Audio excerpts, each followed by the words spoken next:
Welcome to another NHD Quick Tip. This time we're going to focus on student voice. So you may have heard that NHD recently updated their evaluations for the contest. And one of those new key elements is the idea of student voice. So we're going to walk you through what is student voice and why it's so important that it appears in your NHD project. So we're going to start with that really big question. What is student voice?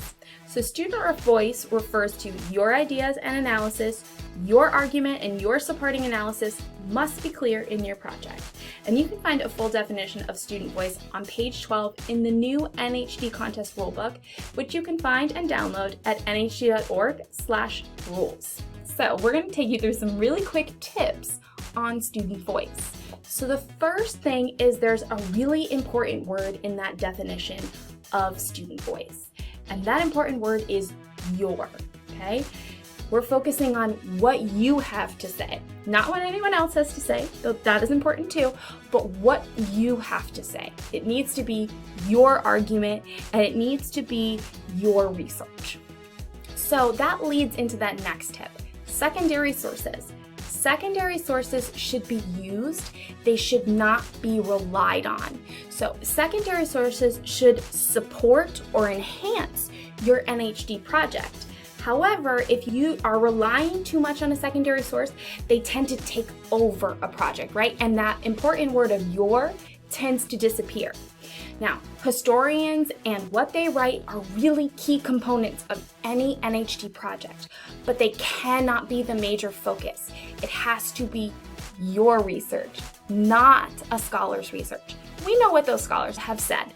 We want to hear what you have to say on your NHD topic. Remember, when it comes to your project, you're the expert.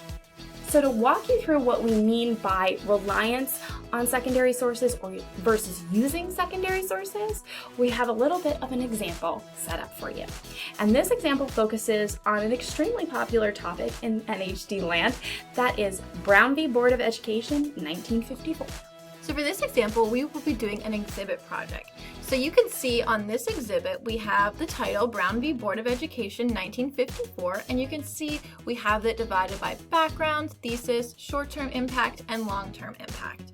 And you can see here that I've written my thesis. The 1954 court case, Brown versus Board of Education, broke barriers for education equality and served as the catalyst for the civil rights movement. That's my argument and it's in my words. But to support my argument, I need to have analysis, I need to find primary and secondary sources, but remember, we can't rely on primary and secondary sources to speak for me. But you can see here, they are speaking for me. So in my background, I have primary source quotes, but I don't have any words that were written by me. So this is an example of me using and relying on other people to speak for me. So you see, I have Chief Justice Warren talking about Brown versus Board of Education. Underneath, I have a historian's perspective, but you're really missing my voice. Again, it's important to have primary and secondary sources, but you need to infuse your argument with these primary and secondary sources. You're using these as your evidence to support your argument. So you can see that as we go across my exhibit board here, I'm using a primary source to explain my short-term impact, and I'm using two secondary sources to explain my long-term impact. So I'm really losing my voice here on this board, and it's just becoming just a hodgepodge of other people's primary and secondary source work. It's not my work.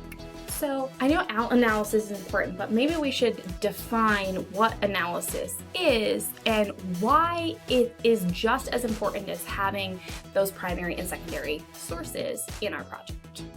Historical analysis is your examination and your synthesis of your primary and secondary sources. So it's not just enough to put them up on your board.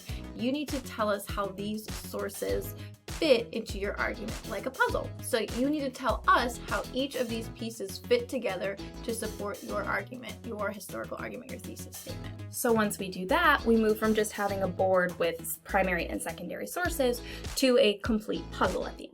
Now, don't forget to review the student voice component on your category's evaluation sheet. You can find that at nhd.org/evals, and then you can click on your specific category. Don't forget to review student voice on page 12 in the NHD rulebook. You can find this online at nhd.org/rules.